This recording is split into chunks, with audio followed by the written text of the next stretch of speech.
Hi hello ನಮಸ್ಕಾರ. Welcome to Anika Abhishek cooking and vlogs. ಹೇಗಿದ್ದೀರಾ ಎಲ್ಲರೂ? ನಾನಂತೂ ತುಂಬಾ ಚೆನ್ನಾಗಿದ್ದೀನಿ. ತುಂಬ ದಿನ ಆಗೋಯ್ತು ನಾನು ಲಾಗ್ ಹಾಕಿ ಅಥವಾ ಲೈವ್ ಬಂದು ಅಥವಾ ವೀಡಿಯೋಸ್ ಏನೇ ಇರ್ಬೋದು. ಸ್ವಲ್ಪ ಬ್ಯುಸಿ ಇದ್ದೀನಿ, ಆದರೆ ಯಾರು ತಪ್ಪಾಗಿ ಭಾವಿಸ್ಬೇಡಿ. ಇದು ಶುಕ್ರವಾರದ ಲಾಗ್ ಆಗಿರುತ್ತೆ. ನೆನ್ನೆ ಅಷ್ಟೇ ಮಾಡಿದ್ದು. ಅಂದರೆ ಹೆಂಗೆ ಗೊತ್ತಾ, ನನಗೆ ಕೆಲವೊಂದು ಸರಿ ವೀಡಿಯೋ ಮಾಡಬೇಕು ಅಂತಲೇ ಅಂದ್ಕೋತೀನಿ. ಬಟ್ ವಿಡಿಯೋ ಮಾಡಿದರೂ ಕೂಡ ಎಡಿಟ್ ಮಾಡಿ ಅಪ್ಲೋಡ್ ಮಾಡೋಕ್ಕಾಗದೇ ಇರೋಷ್ಟು ಕೆಲಸಗಳಿದೆ, ಬ್ಯುಸಿ ಸಮಥಿಂಗ್ ಈ ಥರ ಆಗ್ತಾಯಿದೆ. ದಯವಿಟ್ಟು ಬೇಜಾರಾಗಬೇಡಿ. ಯಾಕಂದರೆ ನನಗೇನು ತುಂಬ ಜನ ಫ್ಯಾನ್ ಫಾಲೋಯಿಂಗ್ ಇದೆ, ಎಲ್ಲರೂ ಬೇಜಾರು ಮಾಡ್ಕೊಬಿಡ್ತಾರೆ ಅಂತಲ್ಲ. ನೋಡೋ ಕೆಲವೊಬ್ರಿಗೋಸ್ಕರನಾದರೂ ಮಾಡಬೇಕಾಗತ್ತೆ. ಆ ಒಬ್ಬರು ಸಪೋರ್ಟು ಕೂಡ ತುಂಬಾ ದೊಡ್ಡದು. ಹಾಗಾಗಿ ಬೇಜಾರಾಗಬೇಡಿ. ನನ್ನ ವಿಡಿಯೋಗೆ ಕಾಯೋ ಯಾವುದೇ ಒಬ್ಬ ವ್ಯಕ್ತಿ ಆದರೂ ಕೂಡ ಸ್ವಲ್ಪ ಸಮಯದ ಅಭಾವ ಮಾಡೋಕ್ಕಾಗ್ತಿಲ್ಲ. ಬಟ್ ಇನ್ಮೇಲೆ ಆದಷ್ಟು ಕಂಟಿನ್ಯೂ ಮಾಡ್ಕೊಂಡು ಹೋಗ್ತೀನಿ. ಇದು ಶುಕ್ರವಾರದ ಲಾಗ್. ಬೆಳಿಗ್ಗೆನೇ ಎದ್ದು ಈ ರೀತಿ ಪೂಜೆ ಮಾಡಿಕೊಂಡು ಎಲ್ಲ ರೀತಿಯೂ ಒಂದು ಅಲಂಕಾರ ಮಾಡಿ ಈ ರೀತಿ ಪೂಜೆ ರೆಡಿ ಮಾಡಿ ಇಟ್ಕೊಂಡೆ. ಏನಂದರೆ ಏನೇ ಮಾಡ್ತೀನಿ ಅಂದರೂ ಎಲ್ಲ ಕೆಲಸಗಳು ಪಟಾಪಟ್ ಆಗೋಗುತ್ತೆ ಲೇಡೀಸ್ಗೆ. ಆದರೆ ಆ ಕೆಲಸನ ಶೂಟ್ ಮಾಡ್ಕೊಳ್ಳೋಕ್ಕೆ ಇನ್ನೊಬ್ರು ಯಾರಾದರೂ ಇರಬೇಕು, ಇಲ್ಲ ಸ್ಪೇಸ್ ಇರಬೇಕು. ಜಾಗ ಚಿಕ್ಕದಾಗಿದ್ದು ಕೆಲಸ ಎಲ್ಲ ಆಗ್ತಾಯಿದೆ, ಶೂಟ್ ಮಾಡೋರಿಲ್ಲ ಅಂದರೆ ಹಿಂಗೆ ಸಮಸ್ಯೆ ಆಗೋದು. ಬಟ್ ನನಗಂತೂ ಅದೇ ಶೂಟ್ ಮಾಡಿಕೊಂಡ್ರು ಅಮ್ಮಮ್ಮ ಅಂತ ಅದರ ಎಡಿಟ್ ಮಾಡಿ ಅಪ್ಲೋಡ್ ಮಾಡೋಕ್ಕಾಗ್ತಾಯಿಲ್ಲ, ಅದೆಲ್ಲ ಸಮಸ್ಯೆ ಆಗ್ತಾಯಿದೆ. ದಯವಿಟ್ಟು ಬೇಜಾರಾಗಬೇಡಿ. ಎಲ್ರಿಗೂ ಆ ರಾಯಪ್ಪ ಒಳ್ಳೇದು ಮಾಡಲಿ. ನೋಡಿ ಈ ರೀತಿ ಎಲ್ಲನೂ ಪೂಜೆ ಮಾಡಿ ದೇವರಿಗೂ ಕೂಡ ತುಪ್ಪದ ಆರತಿ ಬೆಳಗಿ ಇವತ್ತಿನ ಪೂಜೆನ ಇಲ್ಲಿಗೆ ನಾನು ಮುಗಿಸ್ಕೊಂಡೆ. ಇದಾದಮೇಲೆ ಬೆಳಿಗ್ಗೆನೇ ದೇವ್ರ ದರ್ಶನಕ್ಕೆ ಅಂತೇಳಿ ಈ ರೀತಿ ಹೋದೆ. ಶುಕ್ರವಾರ ಅಥವಾ ಮಂಗಳವಾರ ಈ ದೇವಿಗೆ ತುಪ್ಪದ ಆರತಿ, ನಿಂಬೆಹಣ್ಣಿನ ಆರತಿ ಈ ಥರ ಎಲ್ಲ ಮಾಡ್ತಾರೆ. ಪೂಜೆ ಜೊತೆಗೆ ಬಂದಿದ್ಲು, ಪೂಜಾ ತುಪ್ಪದ ಆರತಿ ಮಾಡ್ತಿದ್ಲು, ನಾನೇನು ದರ್ಶನ ಅಷ್ಟೇ. ಈ ರೀತಿ ಆರತಿ ಏನು ಮಾಡ್ತಿರ್ಲಿಲ್ಲ. ಅಲ್ಲೇ ಪಕ್ಕದಲ್ಲಿ ಬೆಡ್ ಕ್ಯಾಂಪ್ ಕೂಡ ಹಾಕಿದ್ರು. ಬೆಡ್ ಕ್ಯಾಂಪ್ ಅಲ್ಲ, ಸಾರಿ, ಬ್ಲಡ್ ಕ್ಯಾಂಪು. ಏನೋ ಈ ನಡುವೆ ಟಂಗ್ ಟ್ವಿಸ್ಟ್ ಆಗ್ತಾಯಿದೆ, ತಪ್ಪಾಗಿ ಭಾವಿಸ್ಬೇಡಿ. ಬ್ಲಡ್ ಕ್ಯಾಂಪ್ ಕೂಡ ಹಾಕಿದ್ರಿಂದ ಎಲ್ಲ ಸುಮಾರು ಜನ, ಸಾಕಷ್ಟು ಜನ ಡೊನೇಟ್ ಮಾಡಿದ್ರು. ನೋಡಿ ದೇವಿ ಈ ರೀತಿ ಮರದ ಕೆಳಗಡೆ ಇರುವಂಥದ್ದು ಸೊಲ್ಲಾಪುರದಮ್ಮ ಅಂತೇಳಿ ಇಲ್ಲೇ ಹತ್ರದ. 2000 years later. ನಾನಿವಾಗ ಬೆಂಡೆಕಾಯಿ ಫ್ರೈ ಮಾಡಬೇಕು ಅಂತ ಹೇಳ್ಬಿಟ್ಟು ಬೆಂಡೆಕಾಯಿನ ಈ ರೀತಿ ಕಟ್ ಮಾಡ್ಕೊಂಡಿದ್ದೀನಿ. ಈ ಬೆಂಡೆಕಾಯಿ ಫ್ರೈ ಮಾಡೋದಕ್ಕೆ ನಾರ್ಮಲ್ ತವಾ ಮೇಲೂ ಮಾಡ್ಕೋಬೋದು, ಇಲ್ಲ ಆಯಿಲ್ ಫ್ರೈಯೂ ಮಾಡ್ಕೋಬೋದು, ಚೆನ್ನಾಗಿರುತ್ತೆ. ಬಟ್ ನಾನು ಇದೊಂಥರ ಕುರ್ಕುರೆ ಟೈಪಲ್ಲಿ ಮಾಡಬೇಕು ಅಂತೇಳಿ ಈ ರೀತಿ ಒಂದು ಬೆಂಡೆಕಾಯನ್ನು 4 ಪೀಸನ್ನಾಗಿ ಈ ರೀತಿ ಕಟ್ ಮಾಡ್ಕೊಂಡಿದ್ದೀನಿ. ನೋಡಿ ಯಾವ ಥರ ಈ ಬೀಜ ಎಲ್ಲ ತೆಗೆದುಬಿಟ್ರೂ ಚೆನ್ನಾಗಿರುತ್ತೆ. ಬಟ್ ಅಷ್ಟು ಪೇಷನ್ಸ್ ಇಲ್ಲ ಅಂತ ಅದನ್ನು ಹಾಗೆ ಬಿಟ್ಟಿದ್ದೀನಿ. ಯಾಕಂದರೆ ಬಿಸಿ ಹಾಕ್ತಿದ್ದಾಗೆ ಫ್ರೈಯರಲ್ಲಿ ಆ ಬೀಜ ಎಲ್ಲ ಹಾಗೆ ಒದರೋಗುತ್ತೆ. ಹಾಗಾಗಿ ಈಗ ಇದನ್ನು ಏರ್ ಫ್ರೈಯರಲ್ಲಿ ಹೇಗೆ ನಾನು ಫ್ರೈ ಮಾಡ್ತೀನಿ ಅನ್ನೋದು ತೋರಿಸ್ತೀನಿ, ಬನ್ನಿ. ಫಸ್ಟಿಗೆ ಏರ್ ಫ್ರೈಯರ್ದು ಬಾಕ್ಸಲ್ಲಿ ಒಂದು ಬಟರ್ ಪೇಪರ್ನ ಹಾಕ್ಕೋಬೇಕು. ಬಟರ್ ಪೇಪರ್ನ ಹಾಕಿ ಈ ರೀತಿ ನಾವೇನು ಕಟ್ ಮಾಡ್ಕೊಂಡಿದ್ದೀವಲ್ಲ ಇದನ್ನು ಸ್ಪ್ರೆಡ್ ಮಾಡ್ಕೊಳ್ಳೋಣ.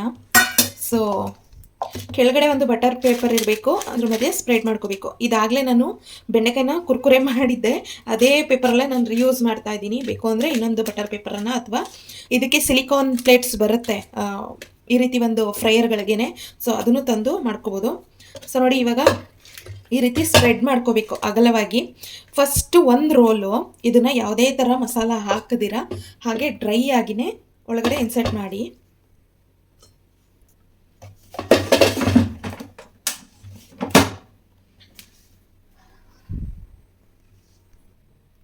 ಇನ್ಸರ್ಟ್ ಆದಮೇಲೆ ಕರೆಕ್ಟಾಗಿ 15 ಮಿನಿಟ್ಸು 200 ಡಿಗ್ರಿ, ಅಂದರೆ ಅಲ್ಲಿ ಆಲ್ಮೋಸ್ಟ್ 180 ಡಿಗ್ರಿ 160 ಡಿಗ್ರಿ ಆದ್ರೂ ಓಕೆ. ಬಟ್ ನಾನು 200 ಡಿಗ್ರಿ ಇಟ್ಕೋತೀನಿ. 15 ಮಿನಿಟ್ಸು ಇದನ್ನು ಫ್ರೈ ಆಗೋದಕ್ಕೆ ಬಿಡಬೇಕು. ಬಟ್ ಇದು 15 ಮಿನಿಟ್ಸಲ್ಲಿ ಲಾಸ್ಟ್ 5 ಮಿನಿಟ್ಸ್ಗೆ ಬಂದಾಗ ಆಫ್ ಮಾಡಿ ಅದನ್ನು ಮತ್ತೆ ರೊಟೇಟ್ ಮಾಡ್ಕೋಬೇಕು. ತೋರಿಸ್ತೀನಿ ಹೇಗೆ ಅಂತ. ಆ ಕಡೆ ಫ್ರೈಯರಲ್ಲಿ ಫ್ರೈ ಆಗ್ತಾ ಇದೆ. ಈಗ ಒಂದು ಪ್ಲೇಟ್ಗೆ, ಇದು ಬೆಂಡೆಕಾಯಿ ಕಟ್ ಮಾಡಿರುವಂಥ ಪ್ಲೇಟೇ, ಏನೂ ಅಂದ್ಕೋಬೇಡಿ ಮತ್ತೆ. ಅದೇ ಪ್ಲೇಟಿಗೆ ನಾನಿಲ್ಲಿ 1.5 ಸ್ಪೂನಷ್ಟು ಕಡಲೆ ಹಿಟ್ಟನ್ನು ಸೇರಿಸ್ಕೊತಾ ಇದ್ದೀನಿ. 1.5 ಸ್ಪೂನ್ ಕಡಲೆ ಹಿಟ್ಟಿಗೆ ರುಚಿಗೆ ತಕ್ಕಷ್ಟು ಉಪ್ಪು ಜಾಸ್ತಿ ಬೇಕಾಗಿಲ್ಲ, ರುಚಿಗೆ ತಕ್ಕಷ್ಟು ಉಪ್ಪು. ಅದ್ರ ಜೊತೆಗೆ ಅಚ್ಚಕಾರದ ಪುಡಿ ಬಂದು ಖಾರ ಹೆಂಗೆ ಬೇಕೋ ಹಂಗೆ, ಜಾಸ್ತಿ ಬೇಕು ಅಂದರೆ ಜಾಸ್ತಿ, ಕಡಿಮೆ ಬೇಕು ಅಂದರೆ ಕಡಿಮೆ. ಈಗ ನಾನು 1 ಸ್ಪೂನ್ ಅಷ್ಟು ಅಚ್ಚಕಾರದ ಪುಡಿ ಹಾಕ್ಕೊಂಡಿದ್ದೀನಿ. ಅಷ್ಟನ್ನು ಹಾಕ್ಬಿಟ್ಟು ಚೆನ್ನಾಗಿ ಮಿಕ್ಸ್ ಕೊಡಬೇಕು. ಯಾಕಂದರೆ ಕಡಲೆ ಹಿಟ್ಟಲ್ಲಿ ನೋಡಿ ಈ ಥರ ಸಣ್ಣ ಸಣ್ಣ ಗಂಟುಗಳಿರುತ್ತೆ. ಹಾಗಾಗಿ ಈ ರೀತಿ ಒಂದ್ಸರಿ ಎಲ್ಲನೂ ಈ ರೀತಿ ಮಿಕ್ಸ್ ಕೊಟ್ಟರೆ ನೀಟಾಗಿ ಪೌಡ್ರ್ ಆಗುತ್ತೆ. ಸೊ ಇದಿಷ್ಟೇ, ಇದಕ್ಕಿನ್ನೇನು ಇಲ್ಲ. ಬೇಕು ಅಂದರೆ ಚಾಟ್ ಮಸಾಲಾನು ಆ್ಯಡ್ ಮಾಡ್ಕೋಬೋದು, ಬಟ್ ಚಾಟ್ ಮಸಾಲ ಹಾಕಿದ್ರೆ ಸ್ವಲ್ಪ ಹುಳಿ ಹುಳಿ ಅನ್ಸೋಕ್ಕೆ ಶುರು ಆಗುತ್ತೆ. ಹಾಗಾಗಿ ಇದಿಷ್ಟನ್ನು ಈ ರೀತಿ ಈಗ ಮಿಕ್ಸ್ ಮಾಡಿ ಇಟ್ಕೊಂಡಿದ್ದೀನಿ. ಇದು ಹೀಗೆ ಇರಲಿ, ಅದು ಫ್ರೈ ಆಗುವವರೆಗೂ. ಸೊ ಇವಾಗ ನೋಡಿ ಫ್ರೈಯರಲ್ಲಿ ಈ ರೀತಿ ಫ್ರೈ ಆಗಿದೆ. ಆಲ್ಮೋಸ್ಟ್ ಆ ಬೆಂಡೆಕಾಯಿ ಪೂರ್ತಿಯಾಗಿ ಈ ಥರ ಒಣಗಿದೆ ನೋಡಿ, ಇದರಲ್ಲಿರೋ ಲೋಳೆ ಅಂಶ ಎಲ್ಲ ಹೋಗಿ ಡ್ರೈ ಆಗಿದೆ. ಸೊ ಈಗ ಇದಕ್ಕೆ ಇಲ್ಲಿಗ ಹಾಕ್ಕೊಂಡು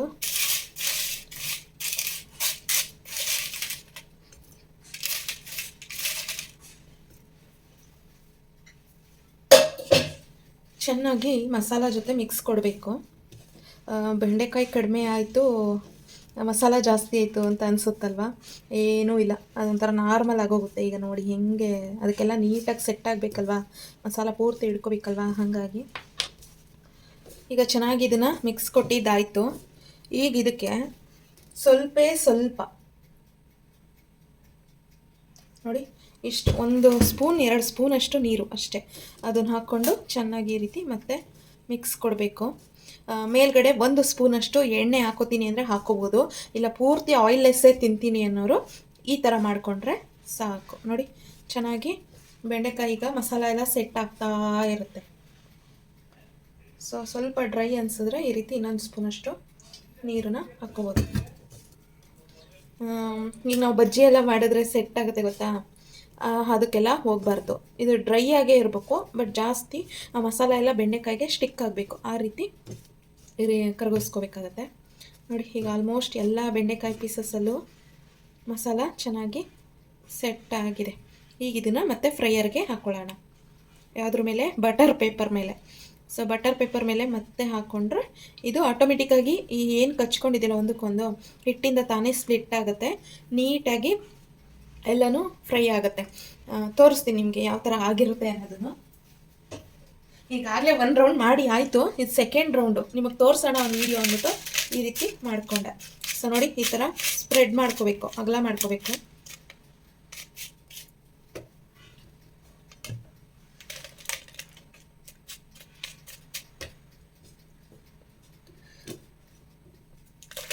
ಇಷ್ಟ. ಸೊ ಈ ಥರ ಮಾಡಿಕೊಂಡು ಈಗ ಇದನ್ನು ಫ್ರೈಯರ್ಗೆ ಹಾಕೋಣ. ಸೊ ಇದನ್ನು ಮತ್ತೆ ಲಾಸ್ಟ್ 5 ಮಿನಿಟ್ಸ್ ಇದೆಯಲ್ಲ ಅದನ್ನಷ್ಟೇ ಪ್ಲೇ ಮಾಡಬೇಕು.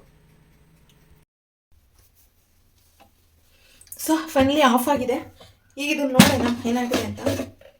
ವಾವ್, ನೋಡಿ ಎಷ್ಟು ಕ್ರಿಸ್ಪಿಯಾಗಿದೆ ಅಂದರೆ ಅಜ್ಜೋ, ಕುರ್ಕುರೆನೇ, ಅಂಗಡಿಯಲ್ಲಿ ನಾವು ತಿನ್ನುವಂಥ ಕುರ್ಕುರೆ ಏನಿದೆಯಲ್ಲ ಅದೇ ಥರನೇ ನೋಡಿ ಎಷ್ಟು ಚೆನ್ನಾಗಿದೆ ಅಂದರೆ ಆರಾಮಾಗಿ ತಿನ್ಕೊಂಡು. ವಾವ್, ಟೇಸ್ಟ್ ಕೂಡ ತುಂಬ ಚೆನ್ನಾಗಿದೆ. ಏರ್ ಫ್ರೈಯರ್ ಇರೋರು ಖಂಡಿತ ಇದನ್ನು ಟ್ರೈ ಮಾಡಿ, ತುಂಬ ಟೇಸ್ಟಿಯಾಗಿ ತುಂಬ ಚೆನ್ನಾಗಿದೆ.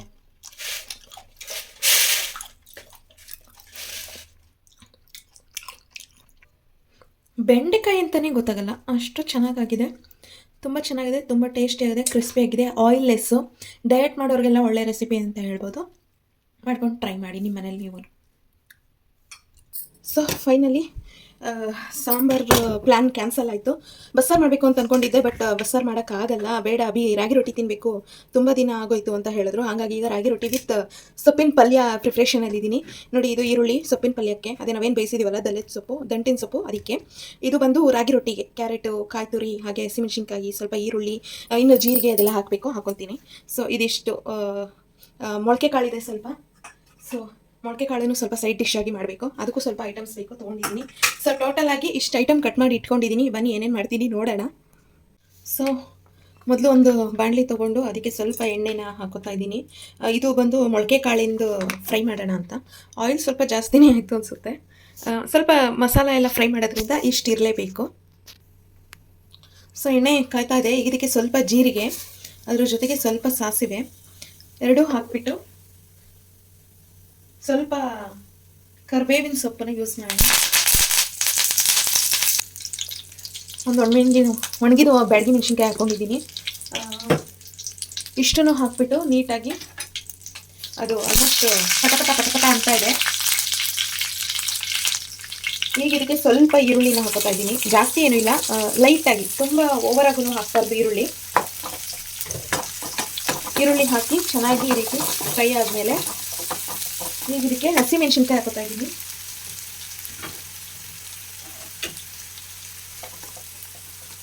ಈ ಥರ ಸಣ್ಣ ಸಣ್ಣದಾಗಿ ಕಟ್ ಮಾಡಿರುವಂಥ ಹಸಿಮೆಣಸಿನ್ಕಾಯಿನ ಇಲ್ಲಿ ಹಾಕೋತಾ ಇದ್ದೀನಿ.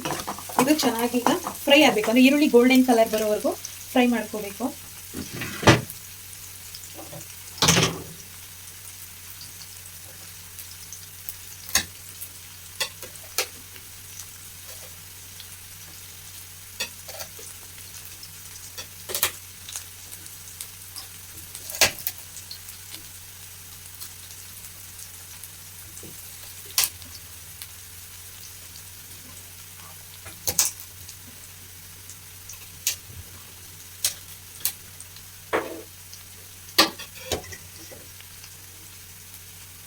ಸೊ ಈಗ ಇದು ನೀಟಾಗಿ ಫ್ರೈ ಆದಮೇಲೆ ಚಜ್ಜಿರುವಂಥ ಬೆಳ್ಳುಳ್ಳಿನ ಈ ರೀತಿ ಆ್ಯಡ್ ಮಾಡ್ಕೊತಾ ಇದ್ದೀನಿ.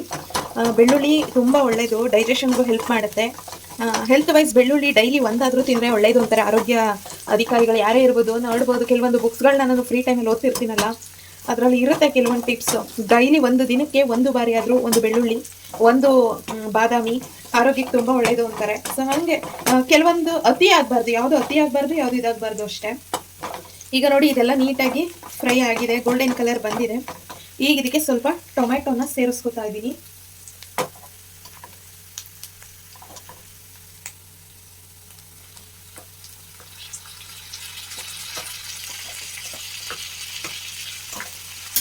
ಚೆನ್ನಾಗಿ ಈಗ ಟೊಮೆಟೊ ಹಸಿ ಸ್ಮೆಲ್ ಹೋಗೋವರೆಗೂ ಇದನ್ನು ಫ್ರೈ ಮಾಡ್ಕೋಬೇಕು. ಇದನ್ನು ಫ್ರೈ ಮಾಡ್ಕೊಳ್ಳೋದು ಸ್ಮೆಲ್ ಹೋಗೋದಕ್ಕಷ್ಟೇ ಹೊರತು ಟೊಮೆಟೊ ಸಾಫ್ಟ್ ಆಗಬೇಕು ಅಂತೆಲ್ಲ ಏನಲ್ಲ. ಟೊಮೆಟೊದು ಸ್ವಲ್ಪ ಹಸಿ ವಾಸನೆ ಹೋಗಿತ್ತು ಅಂತಂದರೆ ಆರಾಮಾಗಿ ಸರ್ವ್ ಮಾಡ್ಬೋದು, ಅದಕ್ಕೋಸ್ಕರ. ಸೊ ಇದನ್ನೊಂದು 5 ನಿಮಿಷ ಹೀಗೆ ಬಿಡೋಣ. ಸೊ ನೋಡಿ ಇವಾಗ ಎಣ್ಣೆ ಎಲ್ಲ ಬಿಟ್ಕೊಂಡು ಫ್ರೈ ಆಗಿದೆ. ಈಗ ಇದಕ್ಕೆ ಸ್ವಲ್ಪ ಅಚ್ಕಾರದ ಪುಡಿ, ಅಂದರೆ 1 ಸ್ಪೂನಷ್ಟು ರೆಡ್ ಚಿಲ್ಲಿ ಪೌಡರ್ನ ನಾನಿಲ್ಲಿ ಸೇರಿಸ್ಕೊತಾ ಇದ್ದೀನಿ. ಅದ್ರ ಜೊತೆಗೆ ಸ್ವಲ್ಪ ಟರ್ಮೆರಿಕ್ಕು, ಅದ್ರ ಜೊತೆಗೆ ಸ್ವಲ್ಪ ಗರಂ ಮಸಾಲ ಫಾರ್ ಟೇಸ್ಟ್, ಫ್ಲೇವರ್ಗೋಸ್ಕರ ಅಷ್ಟೇ, ಹಾಕ್ಲೇಬೇಕು ಅಂತ ಏನಿಲ್ಲ. ಸೊ ಇದಿಷ್ಟನ್ನು ಹಾಕಿದ ಮೇಲೆ ಸ್ವಲ್ಪ ಪೆಪ್ಪರ್ ಪೌಡ್ರನ್ನ ಆ್ಯಡ್ ಮಾಡಬೇಕು. ಲಾಸ್ಟಿಗೆ ಮಸ್ಟರ್ಡ್ ಶೀಟು ಪ್ರತಿಯೊಂದು ಊಟಕ್ಕೂ ಒಂದು ಅದ್ಭುತವಾದ ಟೇಸ್ಟನ್ನು ಕೊಡುವಂಥದ್ದು ಇದೆ, ರುಚಿ. ಸೊ ಇದನ್ನು ಆ್ಯಡ್ ಮಾಡಬೇಕು. ಇದಿಷ್ಟನ್ನು ಆ್ಯಡ್ ಮಾಡಿ ಚೆನ್ನಾಗಿ ಈಗ ಒಂದು 5 ನಿಮಿಷ ಈ ಥರ ಫ್ರೈ ಮಾಡ್ಕೋಬೇಕು. ಅಂದರೆ ಪೌಡರ್ಸ್ದು ಕೂಡ ಹಸಿ ಎಲ್ಲ ಇರುತ್ತಲ್ವ, ಹಾಗಾಗಿ. ಸೊ ನೋಡಿ ಈಗ ಚೆನ್ನಾಗಿ ಇದು ಎಲ್ಲ ಮಿಕ್ಸ್ ಆಯಿತು. ಈಗ ಇದಕ್ಕೆ ನಾನು ಮೊಳಕೆ ಕಾಳು ನಾವೇನು ಬರ್ಸ್ಕೊಂಡಿದ್ದೀವಲ್ಲ, ಮಿಕ್ಸ್ ಮೊಳಕೆ ಕಾಳು, ಇದನ್ನು ಆ್ಯಡ್ ಮಾಡ್ಕೊಳ್ಳೋಣ.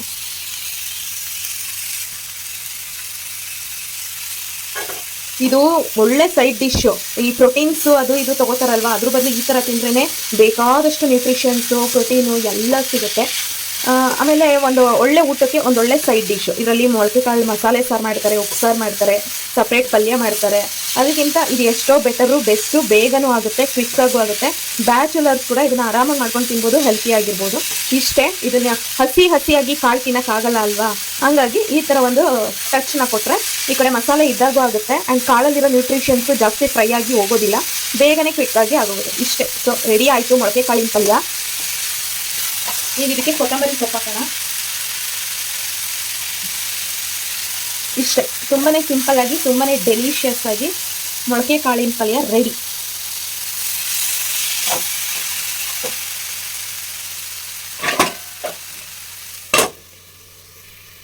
ಪಲ್ಯ ಅಂತೂ ರೆಡಿ ಆಯಿತು. ಸರಿ, ರೊಟ್ಟಿಗೆ ಕಲಸಿ ಇಟ್ಕೊಬಿಡೋಣ, ಅಭಿವರ್ಷ ರೆಡಿ ಆಗುತ್ತೆ ಅಂತ ಹೇಳ್ಬಿಟ್ಟು ಈ ರೀತಿ ಬೌಲ್ನ ನಾನು ತೊಗೋತಾ ಇದ್ದೀನಿ. ಸೊ ನಾನೇನು ಯೂಸ್ ಮಾಡ್ತೀನಿ ಅಂದರೆ, ಮೊದಲಿಗೆ ಒಂದು ಬೌಲ್ ತೊಗೊಂಡು ಉಪ್ಪು ಹಾಕಿ, ಸ್ವಲ್ಪ ನವದ ಸಿರಿಧಾನ್ಯಗಳ ಪೌಡ್ರು, ಹಾಗೆ ರಾಗಿ ಹಿಟ್ಟು, ಅದ್ರ ಜೊತೆಗೆ ಸ್ವಲ್ಪ ತೆಂಗಿನಕಾಯಿ ತುರಿ, ಕ್ಯಾರೆಟು, ಈರುಳ್ಳಿ, ಹಸಿಮೆಣಸಿನ್ಕಾಯಿ, ಸ್ವಲ್ಪ ಕರಿಬೇವಿನ ಸೊಪ್ಪು, ಕೊತ್ತಂಬರಿ ಸೊಪ್ಪು ಅಷ್ಟನ್ನು ಹಾಕಿ ಈ ರೀತಿ ಮಿಕ್ಸ್ ಮಾಡ್ಕೊತೀನಿ. ಸಬ್ಬಸಿಗೆ ಸೊಪ್ಪಿದ್ರೆ ಅದನ್ನು ಹಾಕಿ, ಬಟ್ ನಮ್ಮ ಮನೇಲಿ ಇರಲಿಲ್ಲ ಅಂತದ್ದು ಸ್ಕಿಪ್ ಆಗಿದೆ. ಸೊ ಅಷ್ಟನ್ನು ಹಾಕ್ಕೊಂಡು ಈ ರೀತಿ ಚೆನ್ನಾಗಿ ಕಲಿಸ್ಕೊತೀನಿ. ಇವತ್ತು ಬಸಳೆ ಸೊಪ್ಪಿಂದು ಪಲ್ಯ ಮಾಡಿರೋದ್ರಿಂದ ಆ ಸೊಪ್ಪಿನ ರಸನೇ ಇತ್ತು, ನಾನು ಅದನ್ನೇ ಇಲ್ಲಿ ರಿಯೂಸ್ ಮಾಡಿಕೊಂಡು ಕಲಿಸ್ಕೊಂಡಿದ್ದೀನಿ. ರುಚಿಯಂತೂ ತುಂಬ ಚೆನ್ನಾಗಿ ಬರುತ್ತೆ, ಯಾಕಂದರೆ ರಾಗಿ ರೊಟ್ಟಿ ಅನ್ನೋದೇ ಹಾಗೆ, ಏನೇ ಹಾಕಲಿಲ್ಲ ಅಂದರೂ ನಾರ್ಮಲಾಗಿ ತಿಂತೀನಿ ಅಂದ್ರೂ ಅದು ತುಂಬ ಅದ್ಭುತವಾದ ರುಚಿ. ಸೊ ಹೀಗೆಲ್ಲ ಸೇರಿಸಿ ತಿನ್ನೋದ್ರಿಂದ ಮಾಡೋದ್ರಿಂದ ಸ್ವಲ್ಪ ಪೋಷಕಾಂಶಗಳ ಜೊತೆಗೆ ರುಚಿಯೂ ಚೆನ್ನಾಗಿರುತ್ತೆ, ನಮ್ಮ ದೇಹಕ್ಕೂ ಒಳ್ಳೆಯದು ಅಂತಷ್ಟೇ. ಸೊ ನೋಡಿ, ರಾಗಿ ಹಿಟ್ಟು ಆಯಿತು, 1 ಅವರು ಆಯಿತು, ಅಭಿಯವರು ಬಂದರು ಅಂತೇಳಿ ರಾಗಿ ರೊಟ್ಟಿನ ತಟ್ಟೋದಕ್ಕೆ ಶುರು ಮಾಡಿದೆ. ಆಲ್ಮೋಸ್ಟ್ ಏನು ಕಷ್ಟಪಡೋಂಥದ್ದೇನಿಲ್ಲ, ಹಾಗೆ ಕಲಸಿ ಹಾಗೆ ತಟ್ಟಿದ್ರೂ ರೊಟ್ಟಿ ತುಂಬ ಚೆನ್ನಾಗಿ ಬರುತ್ತೆ. ಒಂದು 10 ನಿಮಿಷ ಆದ್ರೂ ಚೆನ್ನಾಗಿರುತ್ತೆ. ಆಲ್ಮೋಸ್ಟ್ ನಾನು ಅವ್ರು ಬರೋದೇನು 10 ನಿಮಿಷ ಅಂತಲೇ ಯಾವಾಗಲೂ ಈ ರೀತಿ ರೊಟ್ಟಿ ಹಿಟ್ಟುಗಳನ್ನ ಕಲಿಸ್ಕೊಳ್ಳೋದು. ಅಕ್ಕಿ ಹಿಟ್ಟಾಗ್ಬೋದು ಅಥವಾ ರಾಗಿ ಹಿಟ್ಟಾಗ್ಬೋದು, ಇಲ್ಲ ಜೋಳದ ಹಿಟ್ಟಾಗ್ಬೋದು. ನೋಡಿ, ಈಗ ರಾಗಿ ಹಿಟ್ಟನ್ನು ಒಂದು ಉಂಡೆನ ತೊಗೊಂಡು ಪೇಪರ್ಗೆ ಎಣ್ಣೆನ ಹಚ್ಚಿ ಚೆನ್ನಾಗಿ ಈ ರೀತಿ ಕೈಯಲ್ಲೇ ಲಟ್ಟಿಸ್ಕೊಂಡ್ರೆ ಆಯಿತು. ಮಧ್ಯದ 3 ಬೆರಳುಗಳಲ್ಲೇ ನಮಗೆ ಮ್ಯಾಜಿಕ್ ಇದು ರೊಟ್ಟಿ ತಟ್ಟೋದಕ್ಕೆ. ತುಂಬ ಕಷ್ಟಪಡ್ತಿರ್ತಾರೆ ಕೆಲವರು, ಈವನ್ ನಮ್ಮಮ್ಮ ಈಗಲೂ ಕೂಡ ಕಷ್ಟಪಡ್ತಿರ್ತಾರೆ ರೊಟ್ಟಿ ತಟ್ಟೋಕ್ಕೆ. ಬಟ್ ಇದೇ ಈಸಿ ಮೆಥಡು, ತುಂಬ ಚೆನ್ನಾಗಾಗುತ್ತೆ, ತುಂಬ ಬೇಗ ಆಗುತ್ತೆ ಆ್ಯಂಡ್ ತುಂಬ ರುಚಿಯಾದ ರೊಟ್ಟಿ ಕೂಡ ಹೌದು, ಆರೋಗ್ಯಕ್ಕೂ ತುಂಬ ಒಳ್ಳೆಯದು.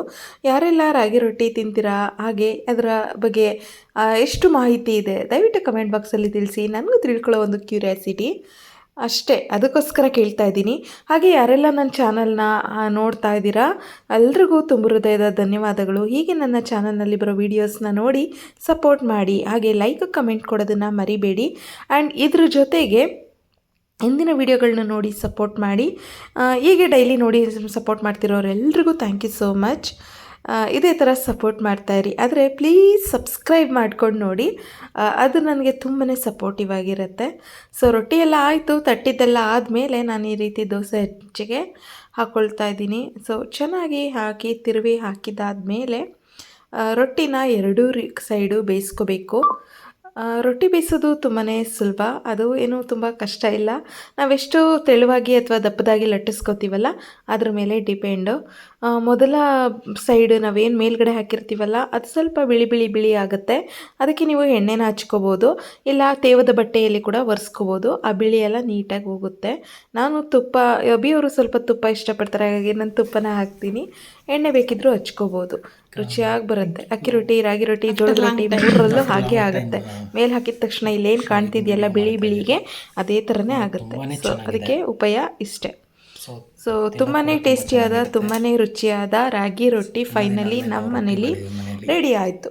ರಾಗಿ ರೊಟ್ಟಿ ಎಲ್ಲ ಆರೋಗ್ಯವಾದಂಥ ಐಟಮ್ಸ್ಗಳಿದೆ.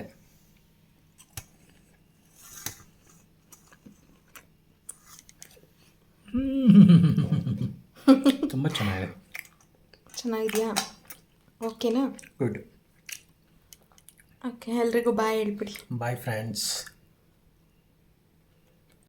ನೋಡಿದ್ರಲ್ಲ ಯಜಮಾನ್ರು ಏನು ರಿವ್ಯೂ ಕೊಟ್ಟರು ಅಂತ. ನಮ್ಮನೇಲಂತೂ ಈ ರೀತಿ ಇತ್ತು. ಸೊ ಈ ವಿಡಿಯೋ ನೋಡಿ ಇಷ್ಟೊತ್ತು ಸಪೋರ್ಟ್ ಮಾಡಿದ ಎಲ್ರಿಗೂ ತುಂಬ ಹೃದಯದ ಧನ್ಯವಾದಗಳು.